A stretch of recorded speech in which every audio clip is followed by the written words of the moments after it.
into the fabric of the infamous Alaska Triangle. Pilots reporting impossible aerial phenomena, hikers encountering eerie silence and unexplained lights. But the stories go deeper. Whispers of a hidden alien base buried beneath the icy slopes, a secret the government desperately tries to conceal, and a CIA remote viewer who claimed to have seen it all. Tonight on Newsworthy, two words and two question marks.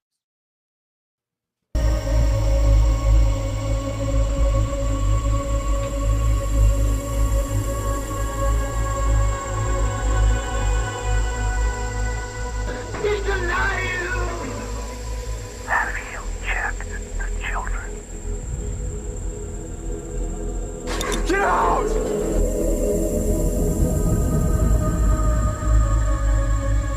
You have scoured the podcast world and finally found us, Newsworthy with Steve and Jerry, where we delve into all things mysterious, macabre, or out of this world, and decide if they are truly newsworthy. Two words and two question marks.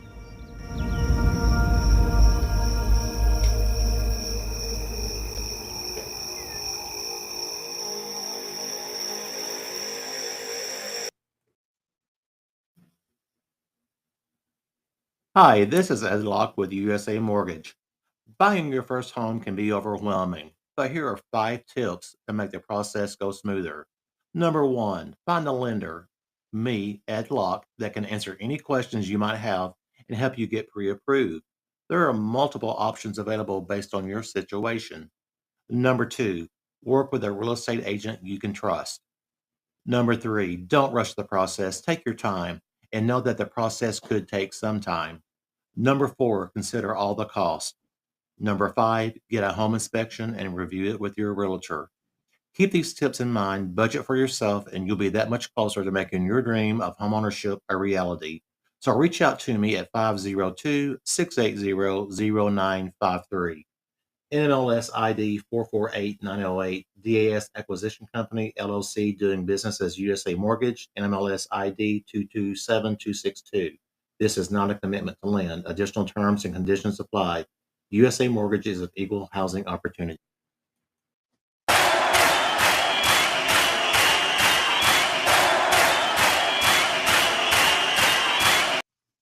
Brett, you're back. I'm back. We're excited. Yeah. Yes, we For are. some reason, people just don't want me to get here. I got a freaking flat tire on the way here. I was like, crap. Was there a van near you? It wasn't. What about a Suburban? I bet there was a black Suburban. It could have been. They're trying to keep you from The snipers are just, they're probably on Simple Man's over in South Isa, just on the top of the roof. They had heard what we're discussing tonight. And they're Yep. trying to get It's the keep the government. word from Yeah. getting out. keep the message. Yeah. Keep the man down. That's right, Jerry. Welcome to Newsworthy. I'm Steve. I'm Brett. And I'm Jerry. Glad to have you here this evening. We're excited to have you. We're excited to do the show. We're excited for a lot of things. This topic is a big one. Jerry is, of course, not so enthralled with it. He will be. He will be. We'll change his mind tonight. I've always said I'm open to learning what palm readers have to tell me. There you So go. we shall see about this palm reader. Uh-huh. I see. Speaking of things about things that people actually know, did you know in order to open up a zoo that you are required to have at least 2 pandas, a grizzly, and 3 polars? Oh, yeah. Really? Yeah, it's the bare minimum. Oh. You probably have half the pandas in the world. Probably. Well, they can make more. They do that anyway now. Yeah, you got the dire wolf, which is not really even, I don't know if we talked about that or not. We did. but We did. We did, yeah. We did while you were gone. Yeah, Oh, he wasn't here? Okay. No, he was getting his back hair braided or something. that's right. Gotcha. But No, he was hunting dingoes in South Africa. That's what That's we it. just, that's what he was doing. I get You on live such an so many amazing adventures. life, Brett. I know. I don't, and you keep this fair skin. I don't know how you do I'm an influencer now. it. Well, I didn't get almost stopped by the government trying to prevent me from getting the truth out, but I did have an interesting week. That's because you're on their side. Duh. Well, maybe that's why They're this like, we got to happened. get him there. I was actually abducted by aliens this week. Oh, It really? was kind of weird. They made me wash my hands, clean my room, eat my vegetables. Turns out I was on the mothership. I saw this one. I was worried He's about so that jealous. reaction right there. Can you tell he's so jealous he didn't get this one? Oh my goodness. It's okay. Just appreciate. Don't hate. I'm, Appreciate. I'm letting it savor. Okay. Is what's going on here. It's savoring. That's what we're doing. I got you. That was terrible. Don't tell Jerry. I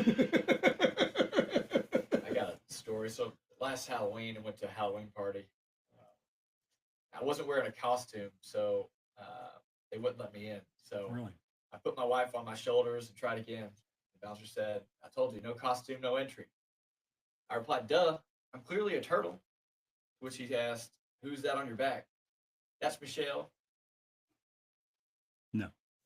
What? That was hilarious. I actually like that. Actually, That's hilarious. Don't even think. The other joke I was gonna use the other joke, but now I was trying to like incorporate it into a conversation. I couldn't do it. you so. can't give long, exasperated sighs with the joke that you told. That's not allowed.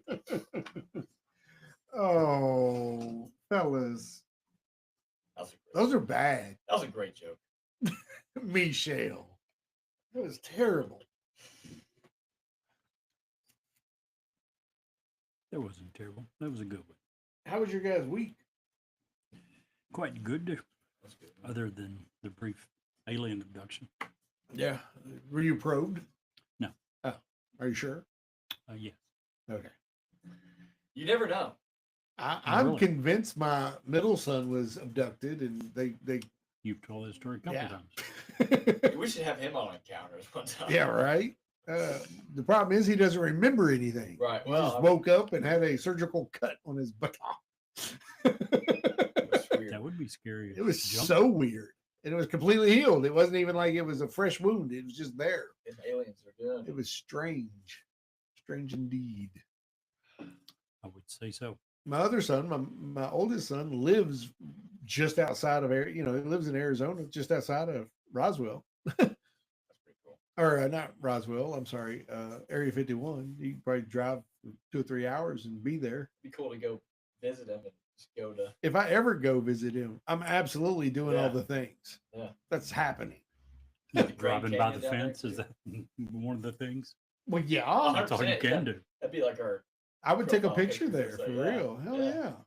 One of the pictures by the white. Now, here's the thing: you don't have to be at Area 51 to be near those white signs. They're in Idaho too. Oh, really? Yeah, you where it says very clearly you can't be here. You can be shot for being here. There's numerous And government facilities. well, I know this one in particular because I stopped one day on my way. I was moving out there. I stopped to use the bathroom, and I was sitting there peeing on a fence, and I looked up on the fence, and there's that sign. And I got to looking around, and there was all these tubes coming out of the ground.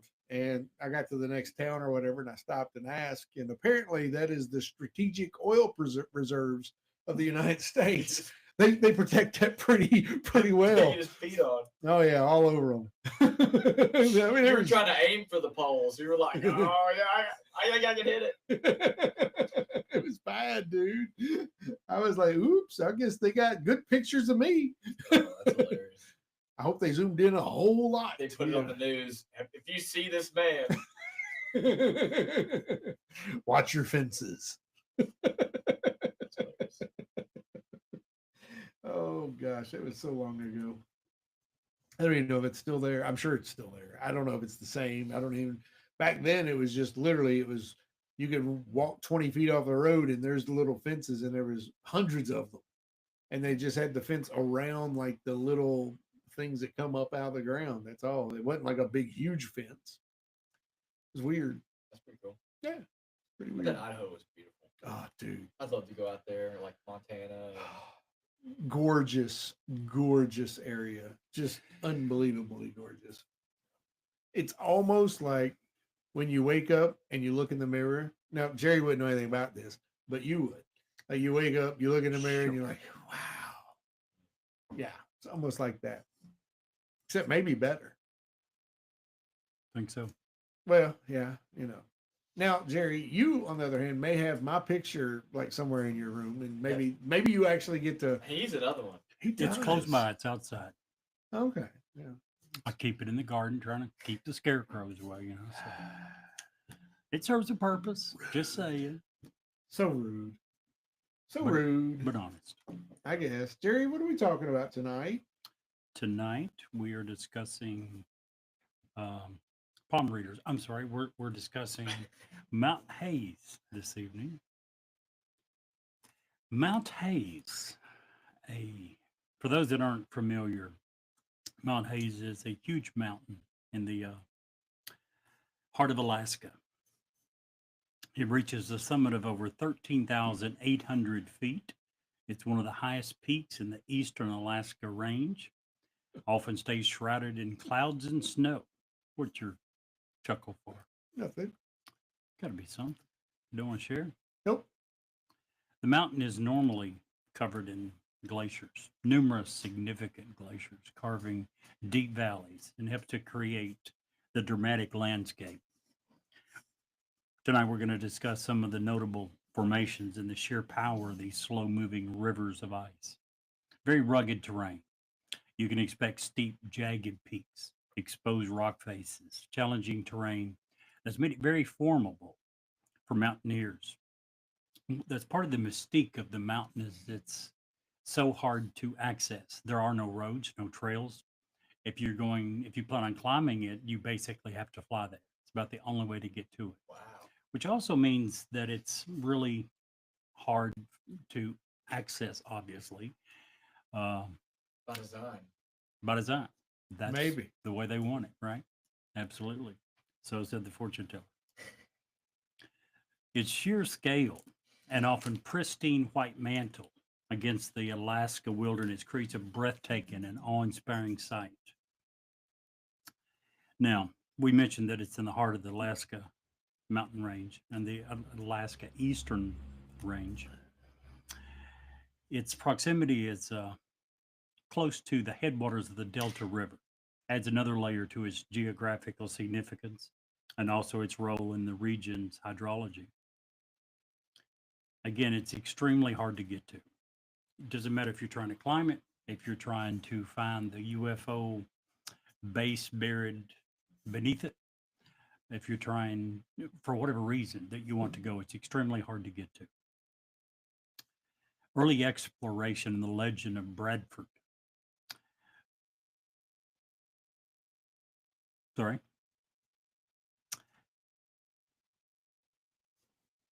Yep.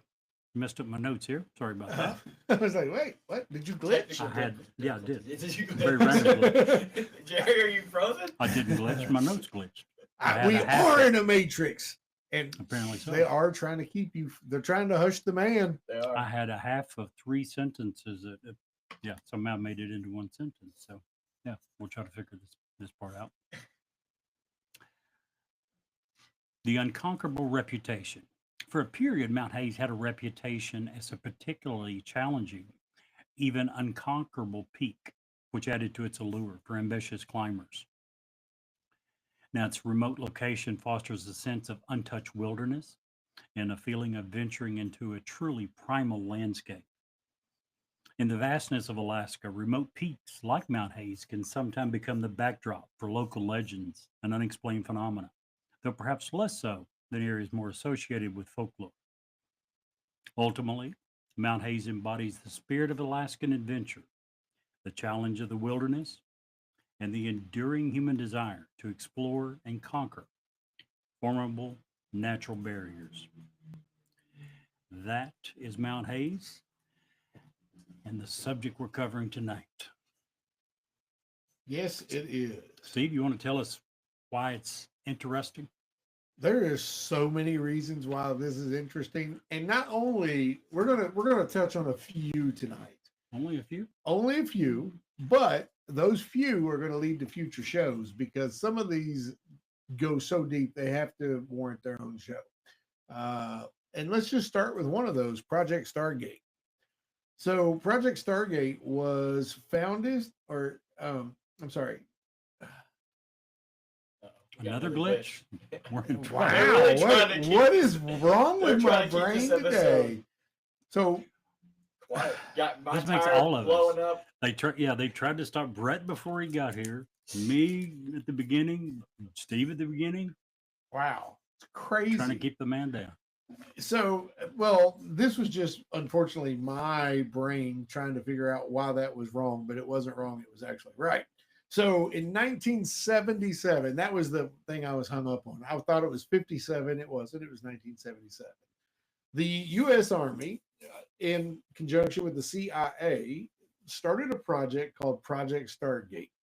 Basically, word got, it's a chicken egg situation. We don't know which happened first. We don't know if the we heard that the Russians were using psychics for the trying to figure out if psychics learned how to spy on Americans, or if we got the jump on that and the Russians heard that we were doing it and they started. But at any rate, it was in the height of the Cold War, and we were both very much running to try to use seers or people who can see in, I guess, in other places, palm readers, as Jerry says, to actually be able to spy on folks. Now, I'm just going to touch on the very, very beginnings here because Project Stargate is something that I really want to do a whole show on. Hal Puthoff is a great person to bring into this. Pat, there's many Pat Price. There's many names that are attached to this that, in and of themselves, could each get their own show. We're not going to do that, but definitely going to put Project Stargate in that.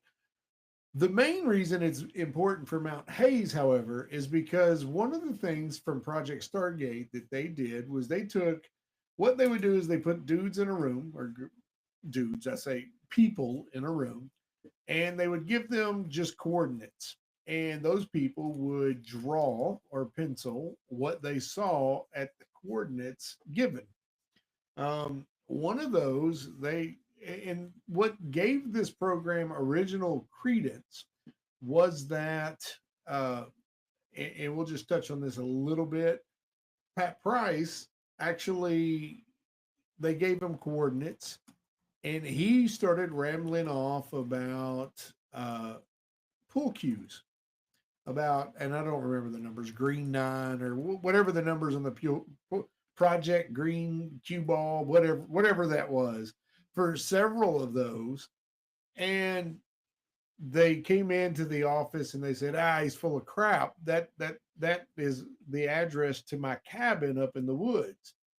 Well, the very next day, they come in to do the same thing. Did you see this story? So the very next day they came in to do their next day's work, and there was like 10 different agencies there wanting to know why the CIA was spying on their programs, from the NSA. The cue balls were actually part of a NSA base, and those were so super top secret that only a very handful of people had access to those. So the fact that those were brought out and released into the airwaves, not necessarily into the general public, but into the airwaves, threw up a huge bunch of red flags and wanted the people to know why they were doing. Now, Jerry, I know you're skeptical about Project Stargate, but the U.S. government funded that from 1977 all the way to 1995, and some rumors persist that it still continues today.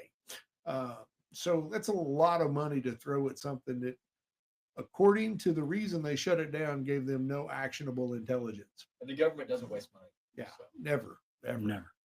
They don't waste money. In the history of government.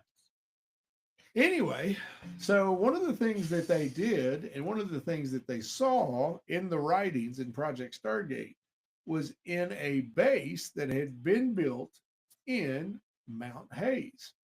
And in Mount Hayes, it wasn't a normal base. In fact, it was a base that was constructed by, operated for, and with the assistance of humans, meaning extraterrestrials. This was their base, and we were allowed to be there and be assistants in their experiments. but didn't move the needle at all. He's just like, it's all right. Well, you left out a couple of facts. We'll get to those later. Oh yeah, well, I have to give you a bone, man. That's what we do, right? So, many pilots, first of all, in this particular area around Mount Hayes, is one of the, if not the highest concentration of UFO sightings anywhere in the world. Just to throw that out there. Local pilots, hunters, residents have all reported seeing unique, unusual lights and craft in the area. You mentioned it, Jerry. This place is completely isolated. You have to fly in to get there. There's, you can't drive to Mount Hayes. That's not possible.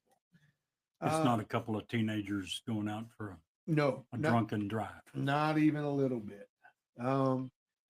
Proponents say the base is a Cold War era project, mainly built to help ward off the Russians coming across Alaska. Native Alaskans have for generations have had stories of sky people or spirits, and those are usually anticipated or interpreted as UFO enthusiasts or evidenced by alien contact. Of course, there's government cover up around Mount Hayes. U.S. government says that there's no such base at Mount Hayes, that there's no base at Mount Hayes, and that they actively attempt not to conceal it because it doesn't exist. However, there's not a lot to conceal at Mount Hayes because, as you said, most of it's covered in snow most of the time. It's really easy to conceal something when it's under 3.5 feet of snow. And if you can't really get there that easily. I mean, Right. But how do you get supplies to this extremely huge base in and out without disturbing the snow? Oh, you just use a helicopter. It's fine. Alien technology. And they get the materials and supplies down through those little tubes that you pissed on in Idaho? No. I'm just wondering. They have the side of the mountain opens. Okay. I'm guessing. I I've forgot never that. been there. Yeah, I'm just imagining somebody eating their soup. Like, damn, it smells like piss. It tastes like piss.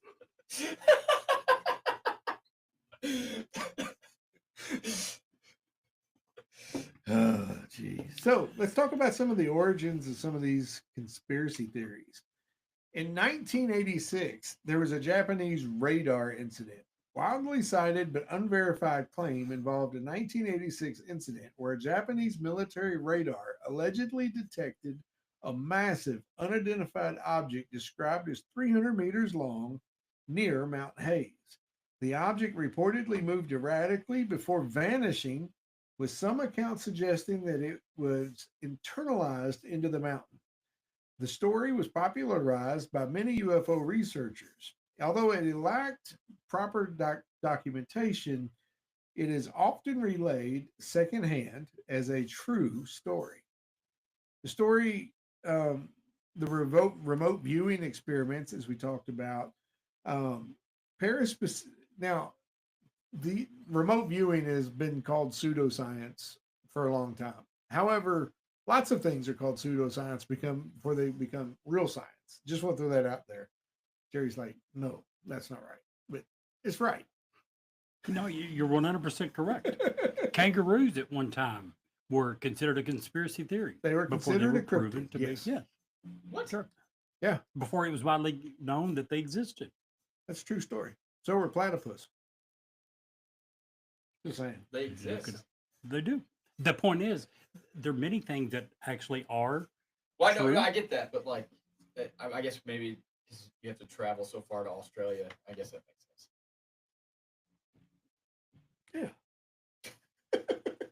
So the remote viewing and parascientific practice involved and developed during the Cold War, the CIA, it was Project Stargate, as before mentioned, referenced that there were UFOs perceived in the underground complex beneath Mount Hayes, and that it was filled with advanced alien technology and non-human entities. Again, we covered that. In the 1980s, saw heightened interest in UFOs, partly due to declassified documents from projects such as Project Blue Book, which investigated UFOs. Alaska strategic importance during the Cold War with bases like Ellison Bay Air Force Base and Fort Greely led to speculation about secret government projects. So, just a couple of the big things about Mount Hayes. What do you think about the whistle about remote viewing? What's your guys' thought on that? We're going to cover into that a little bit more, but when we do Project Stargate, but the government deemed this worthy of spending money on for over 30 years. So 20 plus years. Yeah. Well, 77 to 95 is 18 years. Yeah. And that's if you believe it ended in 95.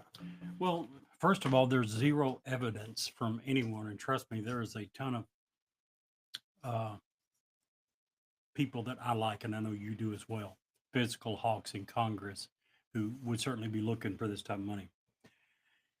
One thing we need to keep in mind is why Stargate was stopped in 1995.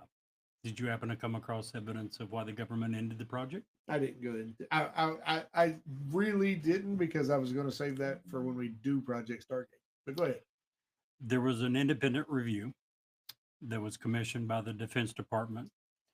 It determined that after 2 decades of research, they had failed to provide any scientific evidence for the legitimacy of remote viewing, at which point the entire project was defunded and shut down.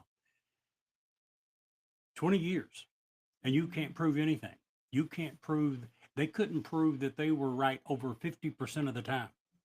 If you flip a coin and call it with your back turned to the coin, you ought to be right 50% of the time. They couldn't surpass 50%. I know it's the government. They come up with a 3-sided coin and lowered the odds to 33% right there, right? It's the government. it's called Stephen. Never mind. Scott Steiner math is what that is. Good. I'm glad you come out with that. Thank you. No, we can't have 3 glitches in the same show. But what do I think about the Stargate project? I think there's a lot to be said. There's a ton of countries around the world that have investigated similar type things. As far as is known, those have all stopped. Not a single one anywhere in the world was found to be credible, found to be beneficial. Every country in the world didn't stop it if it was good research for no reason. So yeah, that's, in case you're wondering earlier why I was calling it palm readers and fortune tellers, that's what the results say it is basically. So while we're at it, let's talk about you didn't give Brett a chance to give his yeah. thoughts. I think he had something to say. He's probably going to contradict me. I would agree with you. Actually. I think that a lot of that is just, yeah, I agree. I think it's wishful thinking. Yeah. Keep in mind, while we started this project, we were trying to spy on the Russians. We were hoping for some magic bullet that would led enable by us. a and I won't mention his name here, but a person who was a very good fraudster. But I think a lot of it's simple wishful thinking, hoping that you can come up with something that'll give you an advantage over this evil enemy. And I think that there's, normally no such thing as a magic bullet. Right. Yeah. And you would think that if it actually was a real thing, that, well, one, we would never reveal that we were doing it because it was actually working. Sure. At least in my opinion, I don't think we would, because if it's actively going on, I don't know.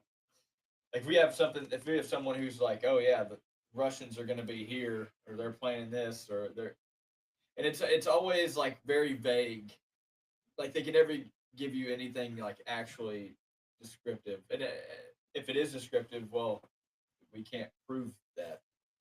Another problem with the project is it was supposed to be done the way Stephen outlined it. It was supposed to be done by giving geographical coordinates or a specific time reference, something of that nature. What they found out often happened was that they were given many additional cues, Right. that the normal average person could take those cues and Right. build upon it. No different than a fortune teller or palm reader will ask some leading questions to get you to generate some information. And they're already good at doing that. Exactly. They're very good at that. And they found out that some of these people in these programs who really wanted it to succeed very badly wanted it to succeed badly enough to cheat by Right. giving cues. That makes sense. If you're putting a bunch of money into it, you got a job that is literally funded by this program. It makes sense. It does. 100%. So I'm not sure Steve wanted us to go that far into detail I think answering, that's but fine. I'm just curious. What about the Alaskan Triangle? Mm. It's a This is very where I think it's interesting. Yeah, I agree. And Mount Hayes is right in the middle of it. Some people believe that it's a electromagnetic flux area, much like Bermuda, much like another project we're going to talk about at some point, the Devil's Sea. Um, they're all compared to the Bermuda Triangle. yeah, very much so. And this is a place where very many mysterious disappearances of people, aircraft, ships have all happened. People link these vanishings to paranormal phenomena, time warps, energy vortex, some alien abductions. There's the story of the Japanese passenger freight or passenger line that the pilots were so concerned that the captain of the plane actually felt the heat from the other craft through the window. So that's pretty. I mean, these are pilots. They're not like people who are prone to fairy tales and starry dust. When they tell you they see some really weird stuff out there and make that public, they're putting a lot on the line when they do that. Yeah. Not to I mention agree. the 1946 plane with 46 people on board that just disappeared, never heard from again. Obviously, in 1946, that could have been an airplane crash in the remote wilderness, and no one would have. The same thing could have happened, but there was no Mayday call. There was no. It simply vanished off a radar. A lot of could have been, might have been, but still a lot of unanswered questions. So I would totally agree. The Alaska Triangle, yes, there's, as I just said, there's a lot of unanswered questions. There's a lot of strange things that have happened. Could there be some potentially sensible answers behind part of them? It's an extremely remote area. Oh gosh, So back in crazy. the 40s, if you had a plane wreck, it wasn't like, you're just going to find it the next day or two. Yeah. It wasn't like within 6 months, it couldn't have been covered up with snow and never been found. Even so, for this area, there's which isn't normally real high on the traffic lanes. There's still a lot of unusual activity. So a lot of unanswered questions there. One side note: the remote viewing did also find a base on the moon of Titan where Wow. humans were. Just Humans throwing- were. Yeah, just throwing it. Well, see, that would be something that, well, if it was a government related thing, they could confirm, I guess. And if that was really a thing, would they want to release it? True. Good point. Even though it's declassified, I still feel like it's kind of like the John F. Kennedy stuff. Like they declassified some of it, right? It wasn't all declassified. Didn't when Trump got elected, didn't he did, I guess, declassify the yeah. rest of it? I guess supposedly is what he said. And so far, we've heard We're still basically waiting on nothing. the Epstein stuff too. So The latest on that is because there's like 400 victims under the age of 18, and they're trying to make sure that any of the videos or stuff is not exposing those victims. Makes I sense. feel like there's got to be. A But they've been workaround. they've had these tapes for Well, I 6 mean, they years can at this they point. can cut out the parts if they do Right, find there's got to be a those. workaround. I'm sure that will come Yeah. out. I'm sure it will. That's what Pam Bondi said in the last interview I saw with Makes her. sense. And I think that's smart to do it that way. Be responsible with it. Yeah. Just in the name of transparency, don't throw some 14, 15-year-old kid under the bus like that. So the closest population center to Mount Hayes is about an hour drive away Wow. in Fairbanks. So tell us what the media says about Mount Hayes. So there's definitely some skeptics, as we talked about. So some critics argue that these conspiracies lack verifiable evidence. So remote viewing, including Pat Price's claims, is considered a pseudoscience, like we talked about, with no confirmed accuracy. The UFO sightings could be misidentified natural phenomenon or aircraft, kind of like other UFO sightings, not just in this area, but missing persons cases are often attributed to Alaska's harsh terrain and climate. kind of like what we said, this is a very sparsely populated area. So even if someone did go missing, it would be very difficult to find them. Yep. Um, However, there is something here, like the UFO sightings, like we talked about in Alaskan Triangle, and there's about 500 to 2,000 missing person cases per year in this area. So it leads some people to think that there is something strange going on. This kind of reminds me, the missing persons case. It reminds me of the Appalachian Trail that we covered a few weeks ago. Um, there are some really there's two eyewitnesses for this that I kind of wanted to note. Pat Price is obviously one of them, as he was working on this Stargate project for the government. Whether you kind of take what he was doing as true, he still was hired by the government, so I guess it kind of lends a little credence to him. And then there's another guy named he was Captain Edward Ruppelt. He worked for the U.S. Air Force and Project Blue Book. He was a decorated Air Force officer. He was tasked with investigating UFO sightings for the U.S. government, which is very well documented. And as an early director of Project Blue Book, from around 1947 to 1969, Ruppelt documented radar anomalies and unexplained lights near Mount Hayes in the 1950s, which contributed to a lot of the early UFO reports in Alaska. And there are a lot of books and media coverage over this. So some books that, just to note, The Secret History of America's Psychic Spies by Jim Schnabel. That was in 1997. Details the CIA's Stargate project. Another book, UFOs and National Security State: Chronology of Cover-Up from 1941 to 1973 by Richard Dolan. This highlights alleged government cover-ups of UFO sightings in the Alaska Triangle. And then there's several TV documentaries that have covered this story, such as Alaska Triangle, The Secret of Mount Hayes, which was an episode that aired in 2020, investigates the UFO activity near Mount Hayes. Another one is Missing in Alaska, a UFO over Mount Hayes. This aired in 2015, and the episode examines UFO sightings and a missing climber near Mount Hayes.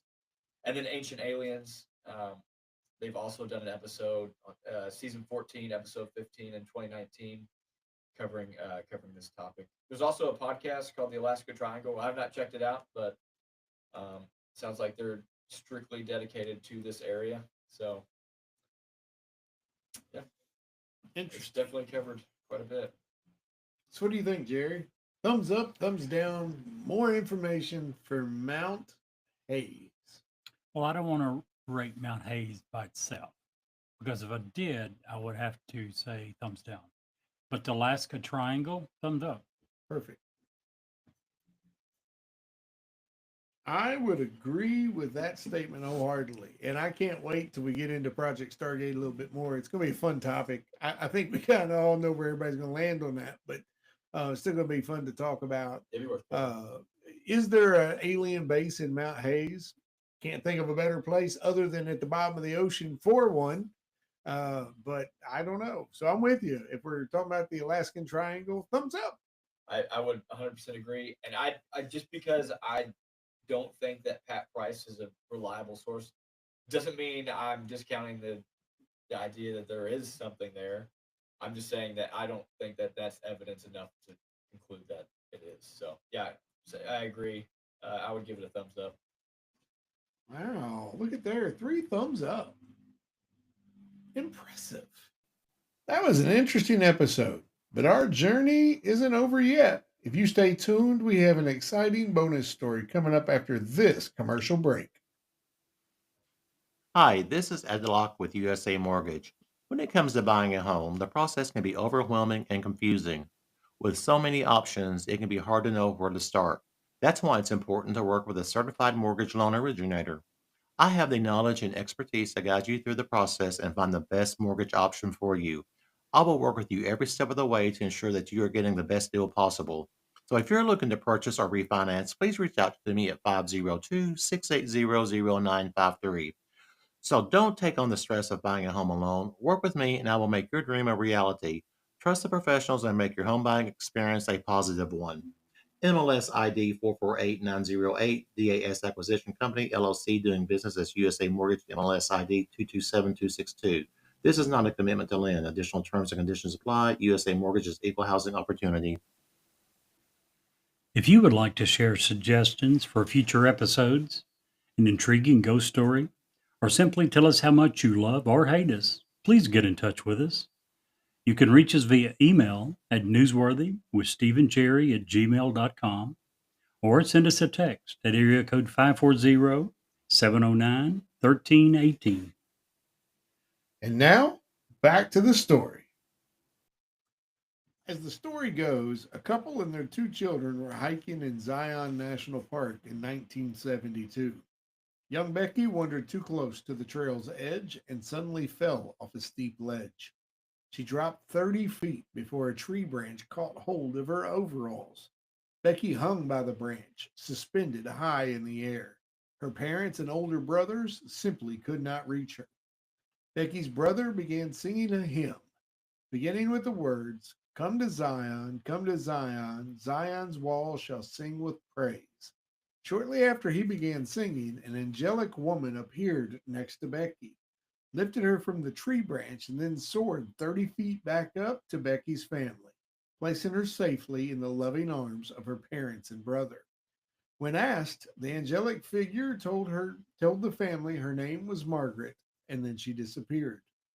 No one saw this event occur but the family, yet Becky, her brother, and her parents were all convinced that an angel had saved Becky.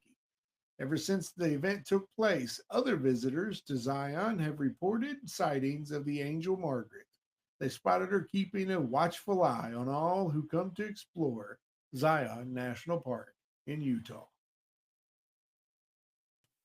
Today's episode brought to you by our great sponsors, Ed Locke at USA Mortgage and Smoking Gun Jerky of Lincoln, Nebraska. Use code CRYPTID10 for a great discount.